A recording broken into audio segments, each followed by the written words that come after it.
기도하시겠습니다. 하나님 아버지 감사합니다. 거룩한 주일 우리에게 허락하여 주시고 다시 예배 자리로 나와 주님의 얼굴을 보며 주님의 말씀 들을 수 있도록 인도하여 주시니 참으로 감사드립니다. 하나님 아버지, 이 시간 말씀이 선포될 때 성령 하나님께서 함께하여 주셔서 우리 모두에게 하나님의 말씀이 선포되는 귀한 시간을 허락하여 주시고 이 말씀을 통하여 우리의 생명이 다시 살아나고 우리의 삶이 온전케 되는 귀한 역사를 이루어 주옵소서. 말씀 전한 저희가 함께하여 주셔서 사람의 생각 전하지 아니하게 하시고 오직 주님의 말씀만을 전할 수 있도록 인도하여 주시며 말씀 듣는 우리 모두 가운데 함께하여서 이 말씀 가운데 꼭 필요한 말씀이 우리 안에 새겨지는 귀한 역사를 이루어 주옵소서. 말씀을 통하여 주님과 더욱더 친밀하게 되게 하여 주시고 말씀을 통하여 주님 붙잡고 나가는 귀한 우리 모두가 되게 하여 주옵소서. 예수님의 이름으로 기도합니다. 아멘. 오늘 말씀은 우리 하나님 예수님께서 계속해서 바리새인들과 서기관들을 비판하시는 말씀입니다. 우리 지난주 말씀에 이어서 오늘 말씀을 보면 우리 예수님께서 굉장히 강한 말투로 이 바리새인들과 서기관들을 비판하는 것을 볼 수 있습니다.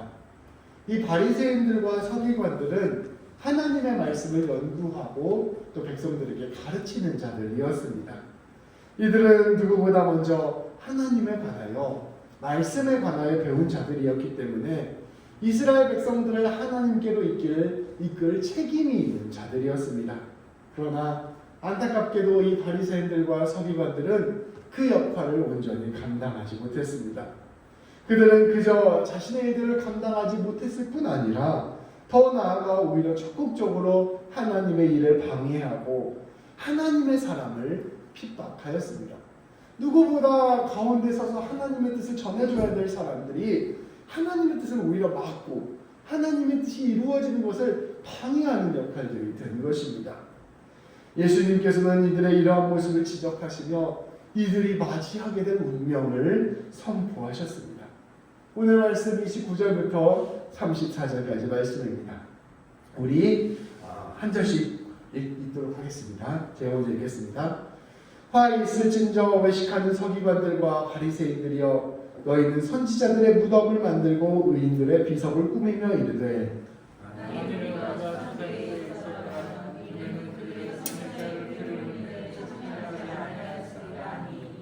그러면 너희가 선지자를 죽인 자의 자손임을 스스로 증명함이로다. 뱀들아, 독사의 새끼들아, 너희가 어떻게 지옥의 판결을 피하겠느냐?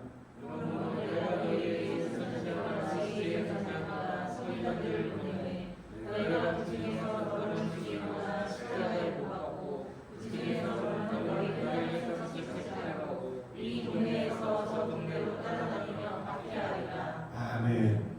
우리 예수님께서는 바리새인들과 서기관들에게 화가 임할 것이다 라고 선포하셨습니다. 그러면서 그들이 어떠한 죄악들을 지금 저지르고 있는지를 지적하셨습니다. 서기관들과 바리새인들은 성전을 관리하고 예루살렘을 관리하는 사람들이었습니다.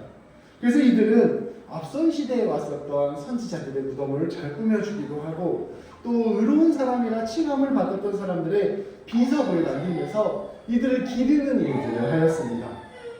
그러면서 이들은 스스로 말하기를 우리 조상님들이 이렇게 선지자들과 의인들을 핍박하였는데 만약에 우리가 그 시대에 살았더라면 우리는 이와 같은 일들을 저지르지 않았을 것이야. 우리는 이와 같이 박해하거나 핍박하는 이들과는 달라라고 스스로 자부심을 느끼고 있었습니다. 이들은 자신들이 의인들과 선지자들을 핍박했던 예전의 조상들과는 전혀 다른 사람들이라고 생각했던 것입니다. 그런데 예수님께서는 아주 직접적으로 이 바리새인들과 서기관을 비판하시면서 이와 같이 말씀하셨습니다. 아니다. 너희는 너희의 조상들과 조금 더 다르지 않다. 너희가 바로 그 선지자와 의인들을 죽인 조상들의 그 자손들이다. 이제 너희가 그 조상들의 죄악을 이어서 하게 될 것이다. 바리새인들과 서기관들은 위선을 부리면서 많은 사람들에게 그럴듯한 모습을 보이고 있었지만 실상 그 내면은 완전히 타락하여 하나님의 뜻을 완전히 거스른 사람들이 된 것입니다. 겉으로는 아주 이성적이고 겉으로는 아주 훌륭한 사람들처럼 보였지만 그 속은 완전히 죄악 가운데 빠져 있었던 사람들이 바로 이 바리새인들과 서기관들이었습니다. 주님은 이어지는 33절, 34절 말씀을 통하여 더욱 강하게 비판하십니다. 이 말씀 전체를 통틀어서 이렇게 세게 말씀하시는 경우가 거의 없거든요. 너무 세게 말씀하세요. 뱀들아, 독사의 새끼들아, 너희가 어떻게 지옥의 판결을 피하겠느냐. 주님은 계속해서 이들이 앞으로도 주님께서 앞으로 보낼 사람들을 박해하고 핍박하고 죽일 것이다 라고 예언하였습니다.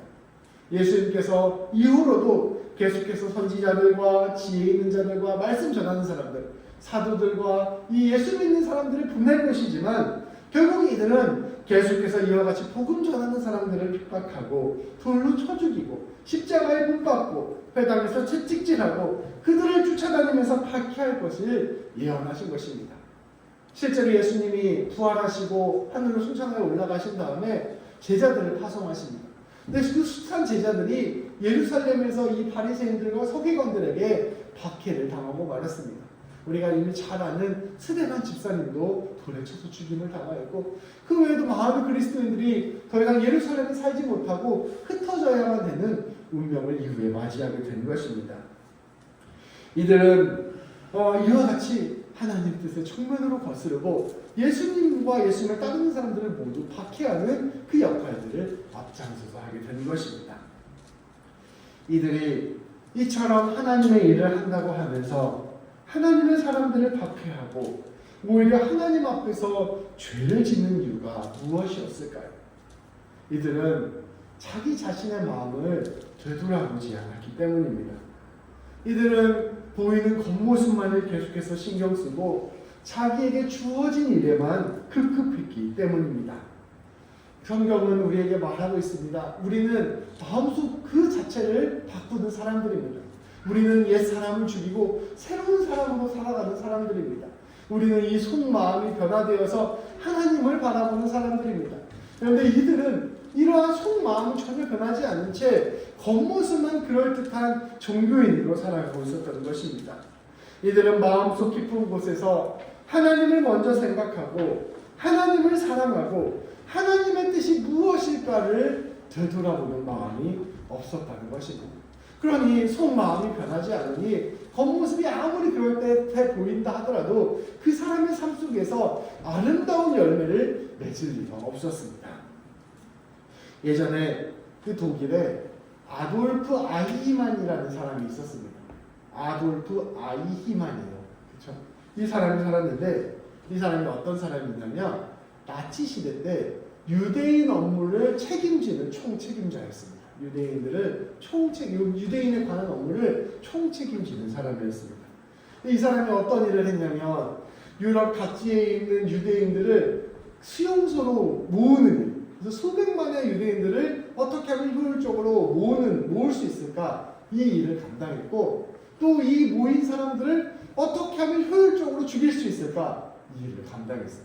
그래서 사실상 유대인 학살의 총책임자라고 볼 수 있는 사람입니다. 이 아돌프 아이히만이 이제 전쟁이 끝날 때쯤에 미군에게 잡혔습니다. 근데 이 사람이 신분증을 속여가지고 탈출했어요. 이탈리아로 갔다가 아르헨티나로 도망가서 피신해서 숨어 살게 되었습니다. 2차 세계대전이 끝나자 이제 이스라엘이 이 사람을 찾아 헤매기 시작합니다. 이스라엘의 정보기관 모사드가 이 사람을 찾기 위해서 전 세계를 뒤지기 시작했어요. 찾았을까요? 못 찾았을까요? 찾았습니다. 아르헨티나에서 찾았어요. 그래서 아르헨티나와의 외교 관계가 안 좋아지는 걸 무릅쓰고 그냥 납치해서 예루살렘으로 데리고 옵니다. 그리고 이 아돌프 아이히만을 법정에 세워서 재판을 해요. 그리고 전 세계에 그 재판을 생중계했습니다. 그래서 이 재판이 아주 유명한 재판이 되었습니다. 그런데 이 사람의 변명이 화제가 되었어요. 이 아돌프 아이히만이 뭐라고 이야기했냐면 자기는 그냥 공무원에 불과했다는 거예요. 자기가 공무원인데 어떻게 윗사람이 시키는 걸 거절합니까? 이렇게 얘기한 거예요. 실제 책임은 저기 히틀러나 최고위층 사람들이 책임이 있지 나는 그냥 주어진 일을 성실하게 최선을 다해서 감당했을 뿐입니다 라고 변명을 하였습니다. 이 주장을 사람들이 듣고서 경악을 했어요. 저 사람의 주장을 사람들이 다시 한번 생각해보고 곱씹어보게 되었습니다. 당연히 이 사람은 이러한 주장이 받아들여지지 않았고 사형 선고를 받아서 처형당하게 되었습니다. 그런데 그 주장에 대해서 사람들이 여러 가지 연구들과 고민들을 하기 시작했어요. 실제 심리학자들은 실험을 해보았는데 사람이 부당한 명령이라고 하더라도 그 명령을 한번 받아들이면 자기도 모르는 사이에 그 명령을 그냥 무슨 생각 없이 하게 되는 사람들의 모습을 발견하게 됩니다. 한나 아렌트라는 유대인 학자는 이런 이야기를 했어요. 한 아이만을 연구하여서 발표한 글에서 그의 잘못이 있다면 그는 생각하기를 멈춘 것이다.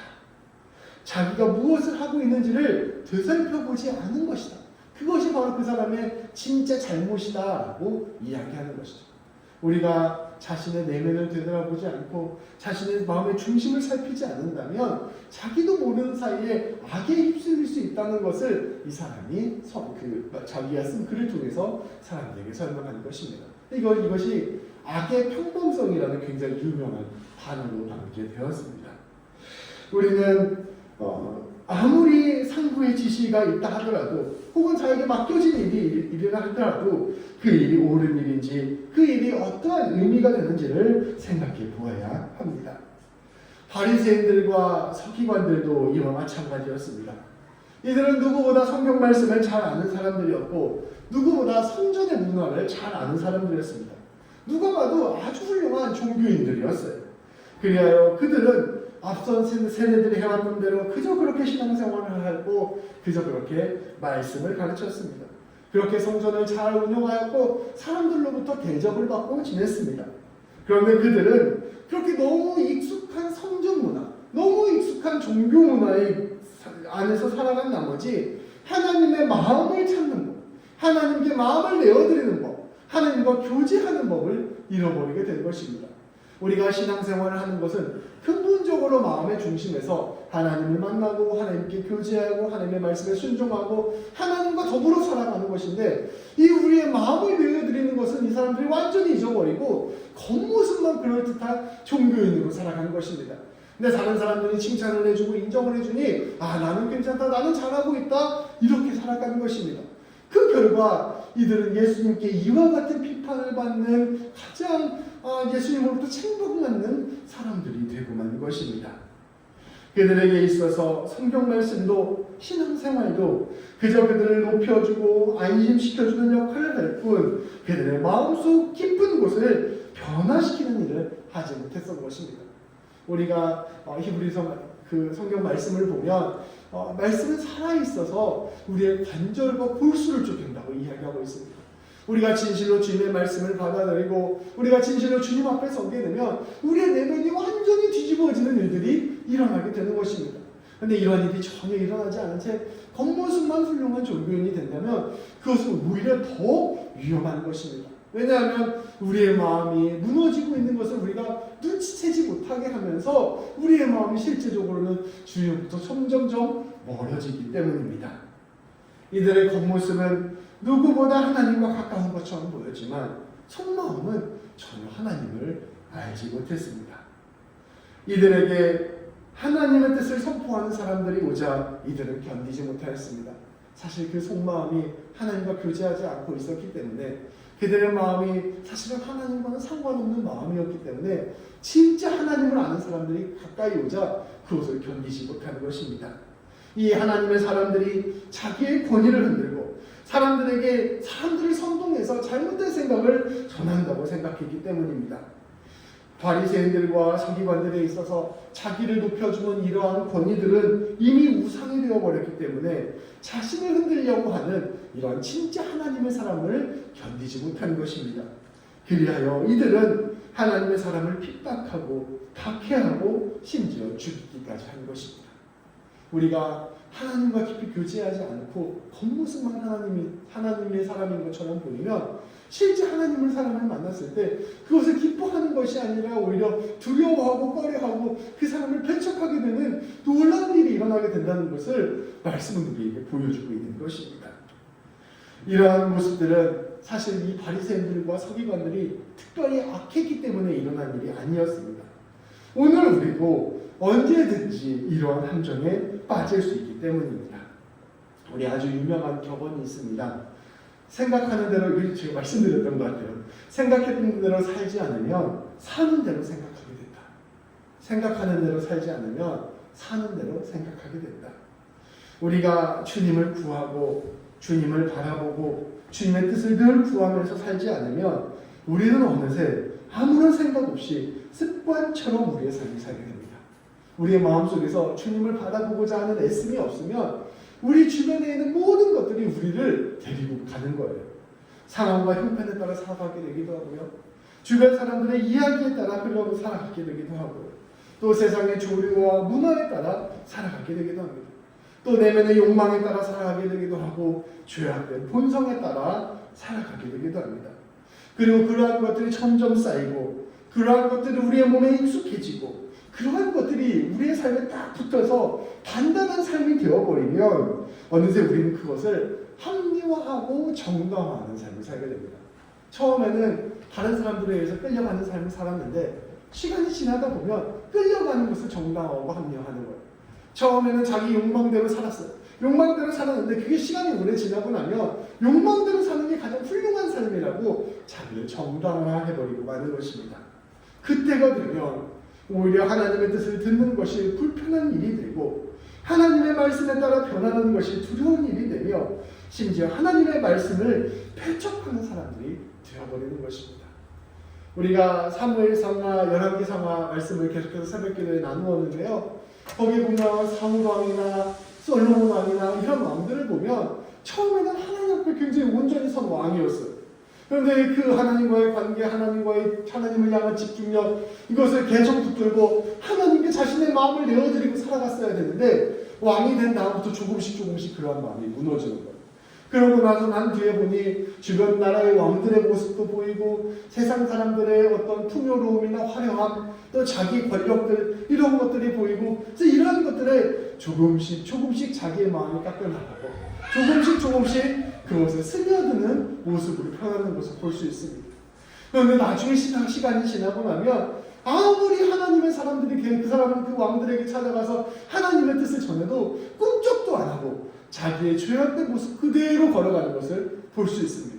이미 마음이 굳어질 대로 굳어져서 자기가 살아가는 방식을 합리화하고 자기가 살아가는 방식에 온전히 눌러 앉아버린 모습들을 우리는 그들을 통하여 볼 수 있습니다. 바리새인들과 서기관들의 모습을 보면 또 이러한 사울 왕이나 솔로몬 왕의 모습을 보면 우리에게 중요한 것은 신앙의 겉모습의 문제라기보다는 우리의 마음의 중심이 무엇을 향하고 있는가라는 것을 알 수 있습니다. 이들은 겉으로 보이기에 누구보다 훌륭한 신앙인처럼 보였습니다. 그러나 이들은 마음을 방치하였고 주님의 은혜를 구하는 일에 소홀하였습니다. 결국 이들은 하나님과 가장 가까운 겉모습을 가졌으면서도 하나님으로부터 가장 멀리 있는 사람이 된 것입니다. 주님께서는 이러한 이들을 깨우치기 위하여 오늘 귀한 교훈의 말씀을 선포하십니다. 마태복음 23장 35절부터 24장 2절까지의 말씀입니다. 우리 이것도 한 절씩 읽어보도록 하겠습니다. 제가 먼저 읽겠습니다. 그러므로 의인 아벨의 피로부터 성전과 제단 사이에 너희가 죽인 바라게아의 아들 사가랴의 피까지 땅 위에서 흘린 의로운 피가 다 너희에게 돌아가리라.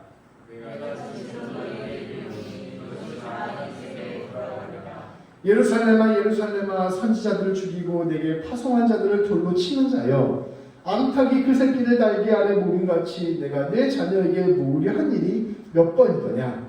그러나 너희가 원하지 아니하였도다. 내가 너희에게 이르노니 이제부터 너희는 찬송하리로다. 주의 이름으로 오시는 이여 할 때까지 나를 보지 못하리라 하시니라. 계속해서 읽겠습니다.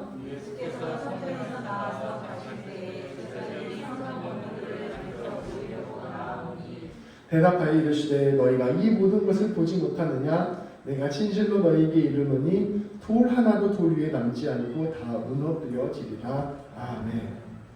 우리 주님은 바리새인들과 서기관들에게 심판을 선포하셨습니다. 더 나아가 보면 예루살렘이 황폐해질 것이다라고 선포하셨고, 더 나아가 보면 예루살렘 성전도 모두 파괴될 것이라 선포하였습니다. 하나님께서 우리에게 보여주시는 심판, 하나님께서 우리에게 보여주시는 이러한 예언은 우리에게 겁을 주시고 우리에게 위협을 가하시고, 그래서 하나님 똑바로 믿어 이렇게 말씀하시고자 우리에게 말씀하시는 것이 아닙니다. 그것이 아니라 우리가 정말 변하지 않을 것이라고 믿는 것. 이것이면 안전해, 이것이면 단단해, 내가 이거 있으면 성공하고 잘 살 수 있어 라고 생각하는 그것들이 얼마나 허망하게 무너지는가를 우리에게 가르쳐주고자 하시는 것입니다. 바리새인들과 서기관들, 이렇게 내가 높은 지위에 있고 내가 이렇게 하나님과 가까이 있어 라고 착각하는 사람들이 얼마나 쉽게 심판받을 수 있는가. 이들이 자신의 믿음의 터전이라고 생각했던 그 예루살렘, 하나님께 함께 하셔서 절대 무너지지 않을 것 같은 이 예루살렘이 어떻게 무너질 수 있는가. 자기들이 성전을 갖고 있으면서 이 성전만 있으면 우리의 신앙은 완벽해라고 생각했던 그 예루살렘 성전이 어떻게 파괴될 수 있는가를 보여주시는 것입니다. 무엇이 변하는가, 무엇이 변하지 않는가, 이것을 보는 눈을 우리에게 가르쳐 주시는 것입니다. 우리의 마음은 무엇을 향해야 될까요? 당연히 변하지 않는 것을 향해야 됩니다.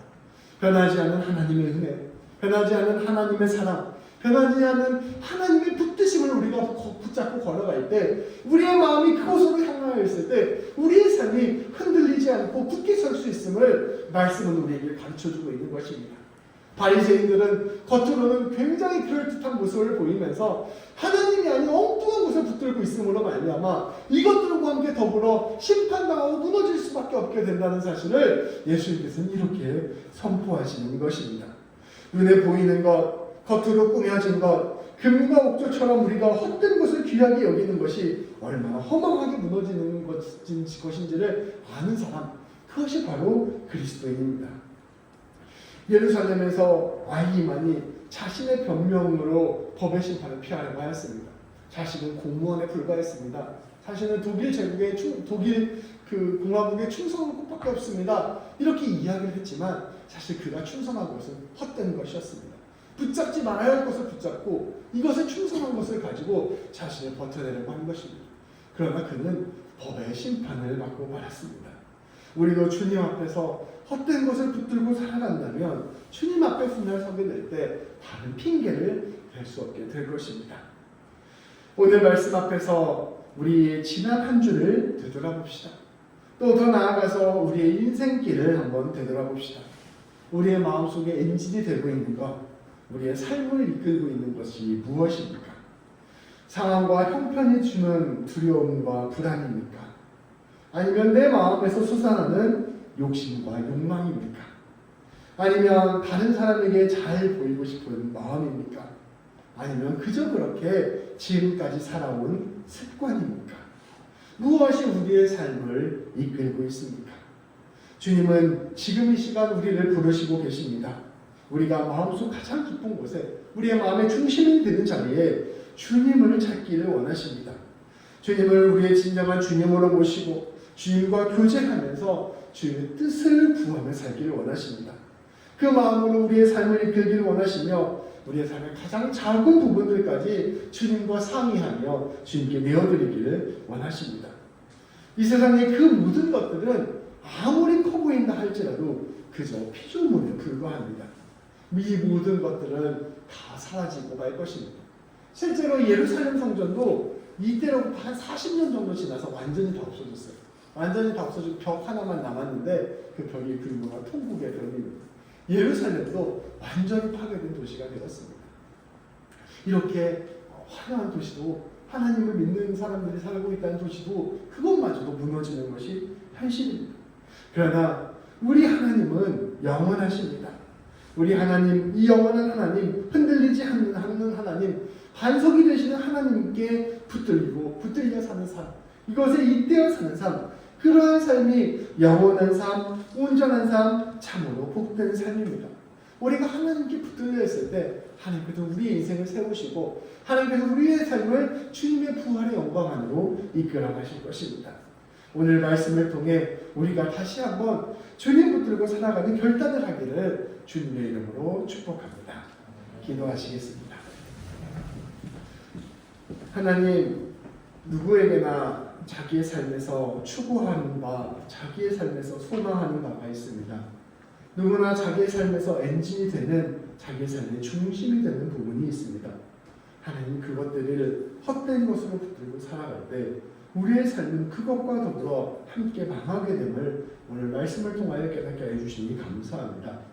아버지 하나님, 우리가 이 인생길을 살아갈 때 우리에게 필요한 것, 우리가 꼭 가져야 되는 것, 우리가 수고해야 되는 것, 애쓰는 것, 이 많은 것들이 우리 가운데 있지만 그럼에도 불구하고 우리의 마음의 중심에는 늘 우리 하나님이 있을 수 있도록 인도하여 주옵소서.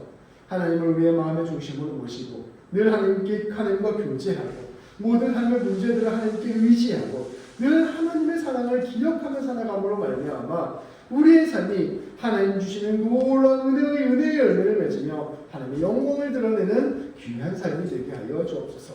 하나님께 붙들림으로 말미암아 우리의 삶을 통하여 예비하신 하나님의 놀라운 꿈과 비전이 모두 이루어지는 귀한 역사를 이루어 주옵소서.